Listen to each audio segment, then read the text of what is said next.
Hi, welcome to Hispanic SpeakOut TV. My name is Danny Ramos, and we are here every week on Tuesday night, and we've been on the air for the past 14 years talking about issues that are critical for the growth of the state of Florida and also the Hispanic community in Central Florida. And I'm here with my co-host, Jose Miranda. He's on the end, and Jason Henry, who comes frequently to the show twice a month. He's one of our political contributors. We're going to talk, what do you guys want to talk about? Let's talk about the immigration situation. Well, how do you feel about these thousands of people crossing the border and then getting on buses, which are supplied by the government, Greyhound buses, to deliver them into other parts of the country? How do you feel about that? I feel fine. They should bring them all in, man. You think so? Yeah. Okay. I mean, that way they could work more in your house and anybody else's home. Oh, I see. So you're looking for slave labor. No, you're looking for slave labor. No, I don't. Listen, okay. I think they should close the border. I think they should close the border. I do not see why this is going on. Actually, what's going on is we have more children coming across now without parents to try to take advantage. They are coming. Yeah, there's a lot of children. Take advantage of a possible loophole in the immigration status that these kids will be brought into the system. Now that is going to create a problem, especially. Are you for that or against? You want to prevent it? And how do you stop that? In other words, what should the government do to stop these tens of thousands of kids, now that the word is out all over South America, besides the fact that there are 5 detainees that are going to come over the border from Uruguay? Why don't we just set up a lot of machine guns and just mow the crap out of those kids when they come up over the hill? Well, that's a democratic solution. You know what I'm saying? Why do we never allow any type of nuance into any type of political argument? It's either we're for something or we're against it. Right. Why can't we have some type of middle ground where we say... Well, what's the middle ground? I don't know. That's the thing. Well, then, if you don't know, then let us talk about it. What I'm saying, it's either, let's get some machine guns. What happens... Let's close the border. Yeah, but Jose was fooling around. Yeah. What happens if we get 1 million kids hitting that border from South? Now, remember, these kids are coming from Guatemala. That means the Mexican government is directly involved in bringing these kids because, let me tell you something, Mexico doesn't let anybody go across their border. They're very tough on their border for people going into Mexico. Well, so they're allowing them. Do people want to go into Mexico? Is that why? People from certain South American countries. Do you see people in Texas wanting to go to Mexico? Just out of curiosity. Do you see whole families want to go back? Yeah, I do. I see on vacation. You see it all the time. But, they go to the hotels. Aside from that, I mean, we have to do. I'm asking you a question. We have to do humanitarian things. What if you do? What do you do if 2 million kids hit the border? There's tens and millions of kids in South America living in poverty. That's a bad thing. But what happens if the government of Mexico all of a sudden is throwing their own kids across the border to eliminate all of that poverty that they have? Wait a minute, that's eliminate. They're trying to save their kids. Well, do they have a right it eliminates the social structure of Mexico from dealing with it. Do they have a right as a parent? Do they have a right to save their kids? I don't know. I'm a U.S. citizen. Okay, but right do they have a right? But you're a father. But wait a second. Does the government of the United States and the government of Mexico have the right to put that burden on U.S. citizens to finance 5 million kids that are coming across the border? To Danny's point, does Americans bear that burden of making sure that Mexican children are being lifted out of poverty? Right. Why is that something that we should have concern with? We have our own poverty problems here. There's 10,000 kids in Central Florida right now that are homeless. I agree with you. In Orange County and Seminole County, 10,000 children do not have any place to live. And all we have to do is get the Republicans to start loosening their pocketbooks, and we can address those issues. Look, what it is, it's an economy situation. We've gone through. It's a political one. No, it's just this is a money economy situation. We've gone through a massive exodus of major corporations leaving the United States of America because of high corporate taxes. No, because we've allowed them to move. No, you cannot stop. We've allowed them to hide their money in other countries. You don't get it, Jose. Okay. They don't have to hide it. They just take it. It's their money. They take it, and they're taking their corporate headquarters and leaving the United States. And they should all go and stay that way. Well, guess what? And spend their money that way. When you say that, you're losing hundreds of thousands of U.S. jobs. I can name 5 major Fortune 500 companies. We should be creating jobs. We should be creating markets. We should be creating business in this country. How? We should get the American government should get together with all the economists, okay, people who create jobs, people who can tell you how how to use money, Really? and get together. And who is well, why hasn't it been done? What? Because they haven't formulated it. We're too busy being separatists, individuals. You mean to tell me that the President of the United States can... The first thing, in the first 3 weeks that Obama did was, he called in the presidents of all the banks. Right. And he said, I want shorter interest rates, I want you to invest money in the United States. And he said, and they don't control that. When this country went to war, when this country went to war in World War II, okay, they came together for a singular... a different time. No, they came together for a singular act. Jose, it's a That's different what we need. No, time. We need to recharge and refocus. We need to pinpoint where we have to go. Where do we have to go? Okay. Give me the solution. You're doing is you're making a statement about the condition. No, I'm not making. I'm what telling is the you, solution? And why are you so quiet? I'm listening, man. I'm enjoying this. This is like crossfire, man. I'm stuck in the middle. You always throw out stuff. Oh, we should do this. What should we do? Do you think we should? Let me ask you something. Do we have creative people in this country? No, let's be honest. Do we have creative people in this country? They leave the country. Do we have creative people in this country? I don't know. Okay, yes, we do. I don't know. You know why? Because they leave. Do we have talented people in this country? Yes, we do. We have very talented people. That you know what? do IBM, that do Google. Let's utilize these. IBM almost went out of business in this country because of taxes. Let's use the kids, these young minds, to create new businesses. What I don't understand, Jose, is why are you saying that? Why isn't the President of the United States saying it? And he's the president, most powerful man in the world. Why is he making it happen what you're saying? Do you think that what's going on with the economy, as you stated previously, is due to the leadership that America's had under President Obama since he's taken office? I think that it's been a sequence of, it's like the perfect storm. Mm-hmm. You have a lot of things going on that weren't supposed to go on together. Mm-hmm. And what happens is it's a virus that's feeding upon itself and then it's mutating. The problem, you have a company like Pfizer, okay? Pfizer is a manufacturing company. It's a pharmaceutical. And one of your favorite companies. It's a company that I know rather well. Yes. Okay? I do know Pfizer. Intimately. Now, and I don't know about intimately, but I do know them. But the reality is, listen to the story, but you're blocking me from saying what I want to say. Okay? The reality is, Pfizer has been a company that's been in the United States. They have patents in the United States. They have developed drugs in the United States for almost everything. And it's gotten to the point where the United States government is eliminating their patents, taxing them to death, and what's happening? They don't have to stay here. What makes you think that a Pfizer or a Colgate or Microsoft is not in the United States? Hewlett-Packard is not in the United States. None of these companies in the United States. The only guys in the United States is the president who has a big house. They're in China. Colgate is in Mexico. They're not here anymore. This storm that you're talking about has been going on for 30 years. No, it hasn't. It absolutely has. No. Do you what happened think was what's happening now has not been a storm that's been created over the last 3 decades? No. You know why? I'll tell you why. Because what happened was that these companies, we were in a manufacturing society. Mm-hmm. When we went into the information society, things started to change.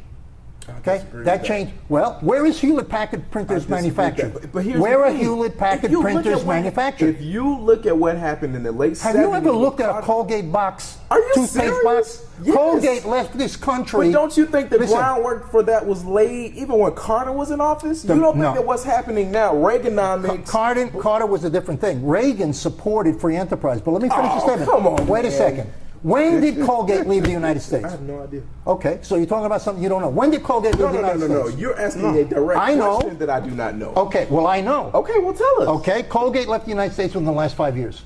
Because of taxes, because of employment restrictions, because of that is an absolute excuse. Absolute. 30 years we've had economic problems going on in this country. Again, for the last, this is a. You want to know something?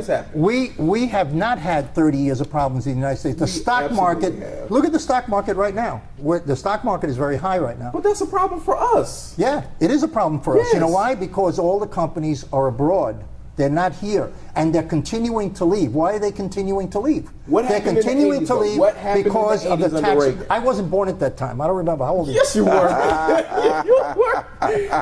The problems that we had under Reagan in the 80s. We're talking about deregulation under Reagan in the 80s. Deregulation under we are talking about now.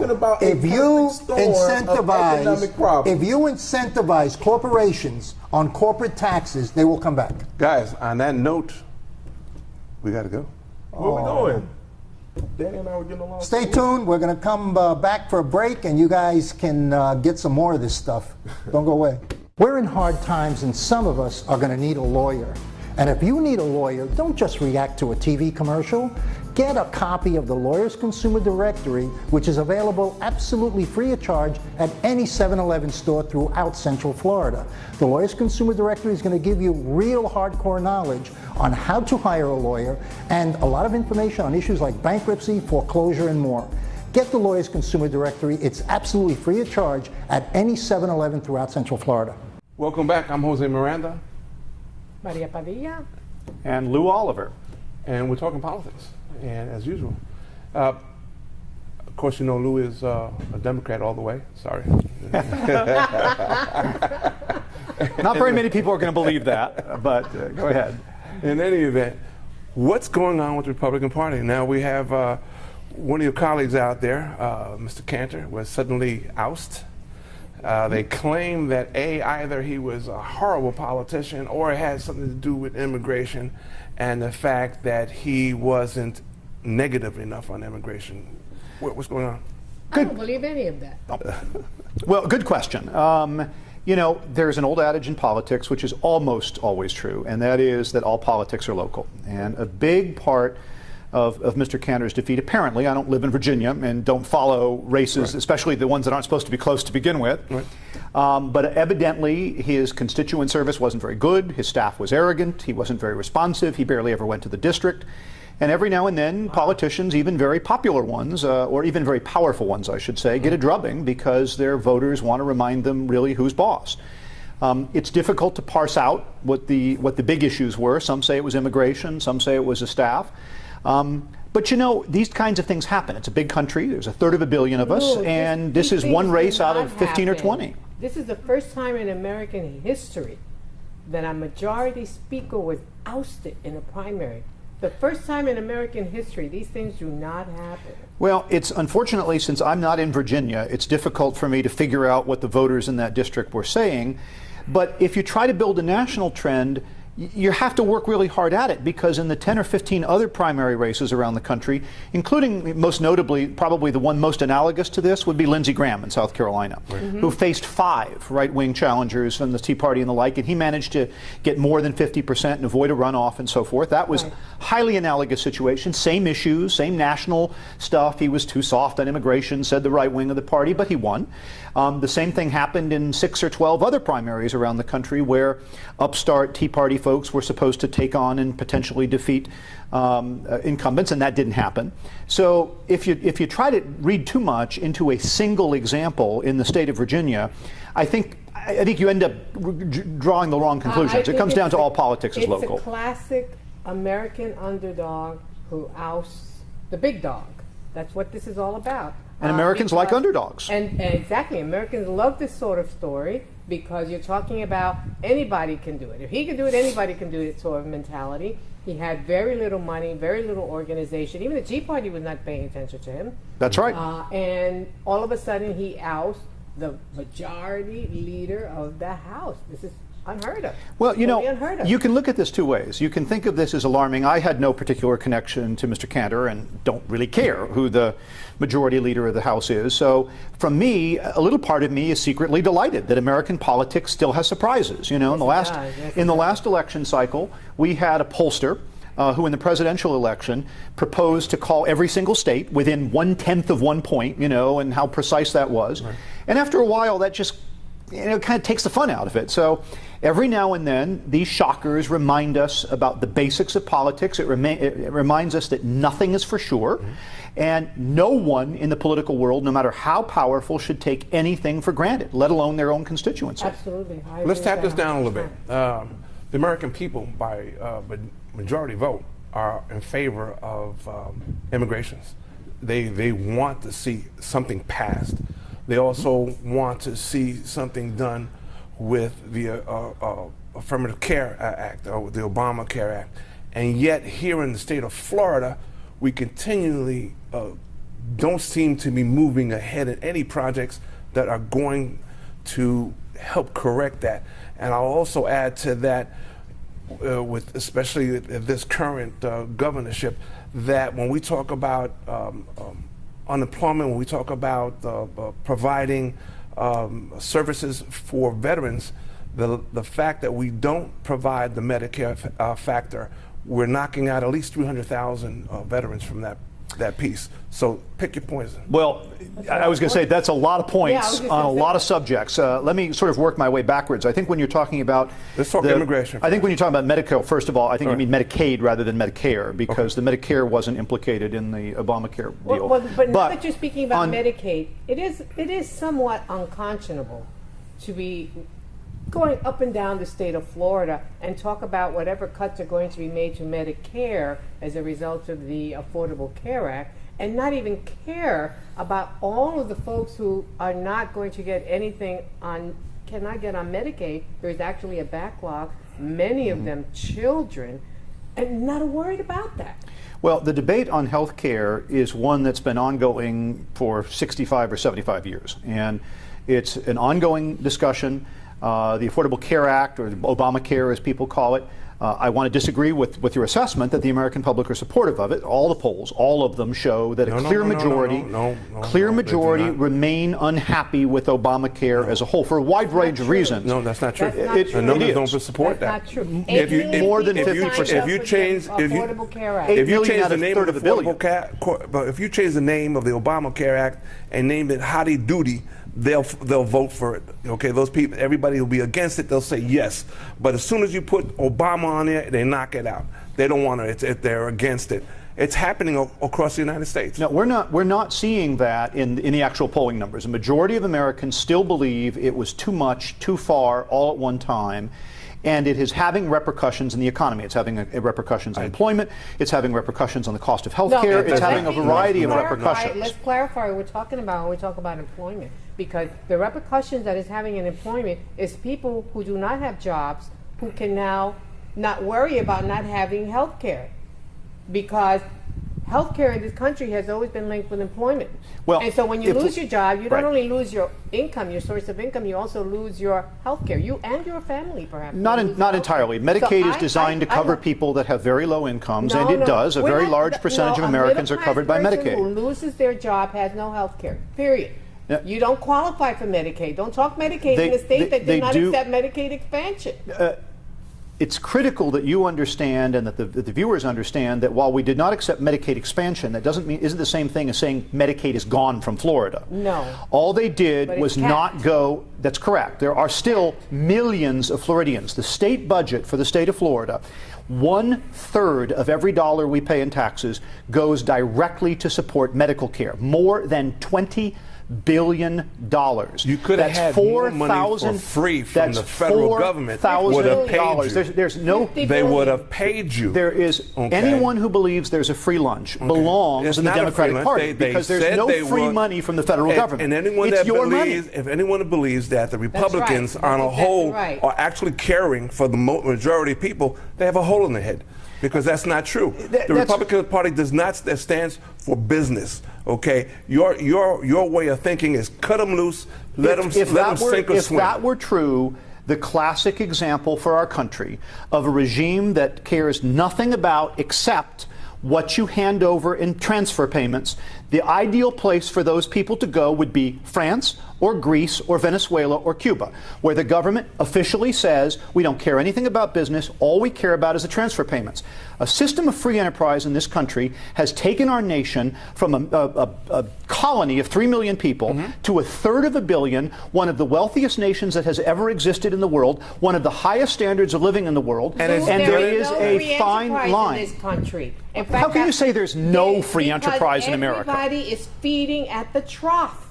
Everybody's feeding at the trough. Which trough is that? The government trough. That is one of the I'm not feeding at the government trough. I run a small business. I have employees. I don't get one dime from any government. That is one of the reasons why Eric Cantor lost his primary, because many Tea Party people said it was all about this capital cronyism. That was a big factor in his life. These are people who are all about each other and for each other. But you can't have it. But you can't have it both ways. You can't say that the system is all about government transfer money and then say at the same time, oh, by the way, the real problem with the Republicans is there's not enough of it. We want more. We want not only to transfer government money to businesses and defense companies and the like that Eric Cantor was accused of doing, but we'd like you to hand it out to every single citizen in America. How do you have it both ways? To cut away, but we was thank you for that kumbaya moment coming from the Republican Party. You're welcome. I'm Jose Miranda. We will be right back. Are you proud to be Hispanic? Hispanics in Florida now have the first Hispanic car license plate in the United States. Be a proud Hispanic. Put the Hispanic plate on your car. I want to be a doctor. I want to be a scientist. I want to be an engineer. I want to be a police officer.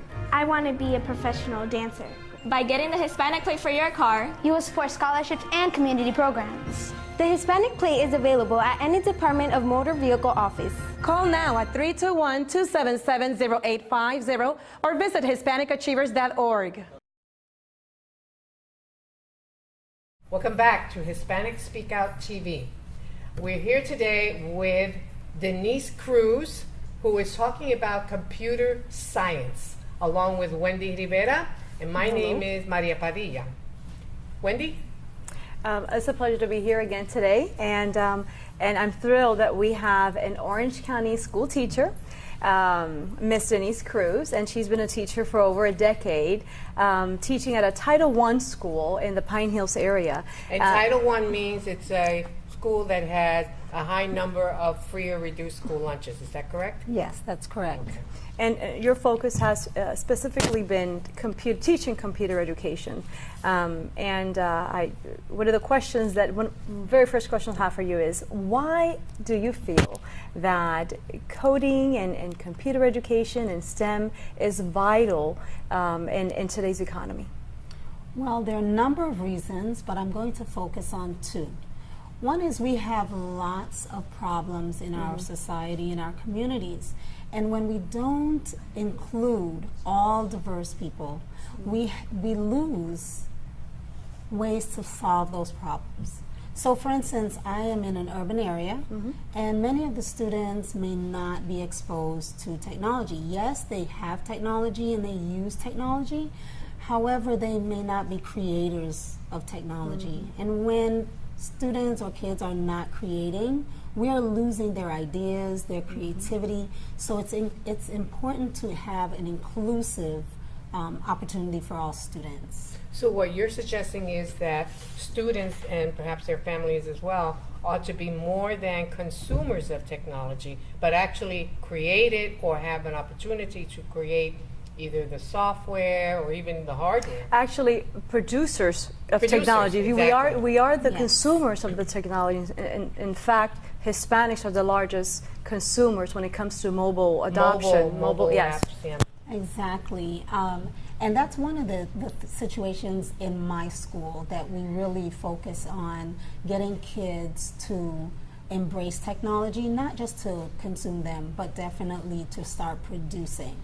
And one of the problems that we do find is that if we're not exposing kids early enough to be producers, they don't see themselves as being able to produce once they get into high school, or they don't have enough role models. They don't see other kids that are doing it, or they're not seeing people from high school, college, or even in industry being able to produce technology. I'm glad you brought up the introducing these activities, or introducing the science and the math, because I think we had a segment and we were briefly talking about those issues, and one of the questions that came up was, what do you mean by introducing activities? Can you give us some examples of that? Yes. What things are you all introducing to the kids early on?